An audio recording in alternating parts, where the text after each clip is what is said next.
चला ताई मावशी, मी पूजा. माझ्या यूट्यूब चॅनलमध्ये तुमच्या सर्वांचे स्वागत आहे. आज चहाऐवजी मी जिरा पाणी घेतलं. मग मुलांची सकाळची घाई होती म्हणून मी तिला सोयावडीची ग्रेव्हीची भाजी आज देणार आहे. कढई ठेवली, एक कांदा, एक टोमॅटो, काजू आणि थोडंसं आलं त्यामध्ये ॲड केलं, कपभर पाणी टाकलं, छान वाफून घेतलं. या पेस्टमध्ये सोप्या पद्धतीत आपण घरगुती मसाल्यात सोयावडी बनवणार आहोत. बघा, छान वाफवलं, काढलं आणि मिक्सरला कोथिंबीर टाकून बारीक त्याचं वाटण केलं. तुमची सकाळची घाई कशी असते नक्की मला कमेंटमध्ये सांगा. वाटण बारीक झाल्यानंतर कढई ठेवली, तेल टाकलं, जिरा मोहरीचा तडका दिला आणि वाटलेलं वाटण त्यामध्ये ॲड केलं. लाल होईपर्यंत परतलं. एक तेजपान टाकलं. बघा, सुंदर असं कडेकडेने तेल सुटलं. तेल सुटल्यानंतर आपले घरगुती मसाले ॲड करायचे. मी इथे पनीर मसाला ॲड केला. त्याने या ग्रेव्हीला छान टेस्ट येते. बघा, मुलांना खूप आवडते अशा पद्धतीची माझ्या भाजी, म्हणून मी बनवली आहे टिफिनसाठी. उकडलेली सोयावडी त्यामध्ये ॲड करायची. थोडंसं गरम पाणी ॲड करायचं. थंड पाणी अजिबात टाकायचं नाही, त्याची चवच पूर्ण निघून जाते. गरम पाण्यानं ग्रेव्हीला खूप छान टेस्ट येते. बघा, थोडं थोडं करून मी गरम पाणी यामध्ये ॲड केलं, थोडंसं वाफवलं, कोथिंबीर, मीठ टाकलं आणि वरून थोडासा पनीर मसाला ॲड केला. बघा, झाली ना आपली ग्रेव्ही रेडी. मी मुलीचा टिफिन भरला. आज ती नाश्त्याला नको म्हणे, मम्मा बिस्किट आणि दूधच दे म्हणे. दूध बिस्किट दिलं, टिफिन भरला, तिचा टिफिन रेडी केला, तिला रेडी केलं आणि स्कूलला पाठवून दिलं. अशा पद्धतीत बघा, मी इथे नाश्त्यासाठी डोशाचं पीठ उरलं होतं, त्याचे मी आप्पे बनवणार आहे. त्यामध्ये थोडासा कांदा, कोथिंबीर, हिरवी मिरची आणि टोमॅटो टाकून एक हलवलं, आप्पे पात्रात ठेवलं आणि त्यामध्ये हे पीठ ॲड केलं. तोपर्यंत आपण चटणी रेडी करू. मी इथे भाजलेले शेंगदाणे, कोथिंबीर, 2-3 हिरव्या मिरच्या, थोडंसं जिरं आणि त्यामध्ये दही ॲड केलं. थोडंसं मीठ टाकलं, थोडंसं पाणी ॲड केलं आणि मिक्सरला वाटण रेडी केलं.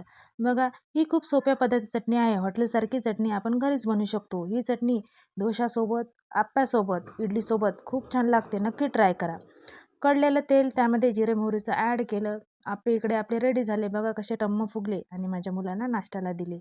बघा, रोजची अशी घाई राहते. सगळं झाल्यानंतर मी आवराआवर केली, कपडे वाळत टाकले आणि सगळं झाल्यानंतर निवांत असा बसून चहा घेतला. असा गेला माझा सकाळचा दिवस. तुमचा कसा जातो नक्की कमेंटमध्ये सांगा. लाईक करा, शेअर करा, सबस्क्राईब करा. आपले कामं होत नाही तोपर्यंत मुलेही शाळेतून वापस येतात. बघा, थकून आली तर हिच्यासाठी मी दुपारी छोट्याशा भुकेसाठी मुलांना शाळेतून आल्याबरोबर असं काहीतरी नवीन बनवते. मी इथे किसान जाम वापरून साध्या पद्धतीत मुलांना सँडविच बनवत आहे. हे सँडविच मला वाटलं खायला तेवढं छान लागणार नाही. जेव्हा मी याला तुपात छान ताव्यावर परतलं तर त्याला एक वेगळीच टेस्ट आली. नक्की या पद्धतीत मुलांसाठी छोट्याशा बुकेसाठी सायंकाळी ही रेसिपी नक्की ट्राय करा. आवडल्यास लाईक करा, शेअर करा आणि सबस्क्राईब करा. मुलांना मी मॅगी बाहेरचं जास्त देण्याचं टाळते. घरचेच पदार्थ त्यांना जास्त प्रमाणात खाऊ घालते. अशा पद्धतीत मी सँडविच साध्या पद्धतीत रेडी केलं. तावा ठेवला, तव्यावर थोडंसं तूप ॲड केलं आणि सँडविच दोन्ही साईडला छान लाल लाल होईपर्यंत परतून घेतलं. अगदी सोपं आणि खायलाही टेस्टी असं दुपारच्या भुकेसाठी छोट्याशा हे सँडविच. बघा, आवडलं का तुम्हाला? नक्की ट्राय. खूप छान सँडविच हे परतलं. मी बाहेर काढलं. एका सँडविचचे 2 काप केले आणि मुलांना खाण्यासाठी दिले. खूप आवडीनं मज्जा करून मुलांनी खाल्ले. रोजची धावपळ ही आपली अशीच असते. मी तुम्हाला माझ्या रेसिपीसोबत माझी डेली लाईफ ही छोटी तुमच्यासोबत शेअर करत आहे. नक्की तुम्हाला आवडत आहे का? नक्की मला कमेंटमध्ये सांगा. एखादी स्त्री एखाद्या दुसऱ्या स्त्रीला मोटिवेशन देऊ शकते. त्याचप्रकारे आपण एखादा व्यक्ती चांगलं काम करत असेल तर त्याला सपोर्ट केला पाहिजे. तुमचं काय मत आहे ते मला नक्की कमेंटमध्ये सांगा. माझा रूल माझ्या आईकडून तसाच आहे. जे कोणी आपलं परकं असो, आपलं असो, जे माझ्या घरी येईल तो उपाशीपोटी कधीच जात नाही.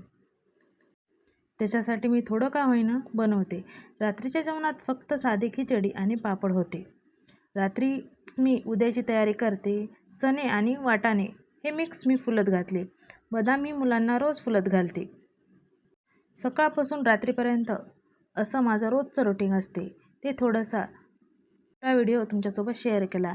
मी 2-3 दिवस झाले मेथी आणि जिरा पाणी पित आहे. अगोदर मी चहाच घ्यायची. चहाने जास्त वेट गेन झालं म्हणून अगोदर मेथी आणि जिरा पाणी घेत आहे. मुलांना मी घेऊन बसते आणि डेली विचारते, काय झालं स्कूलमध्ये, काय झालं, कसं झालं, काय शिकवलं. ते दोघंही मला खूप मजेमध्ये सांगतात, असं झालं, तसं झालं, काय शिकवलं. तुम्ही पण असं घेऊन बसता का? नक्की सांगा. आवडल्यास लाईक करा, शेअर करा आणि सबस्क्राईब करा. असा गेला आजचा दिवस.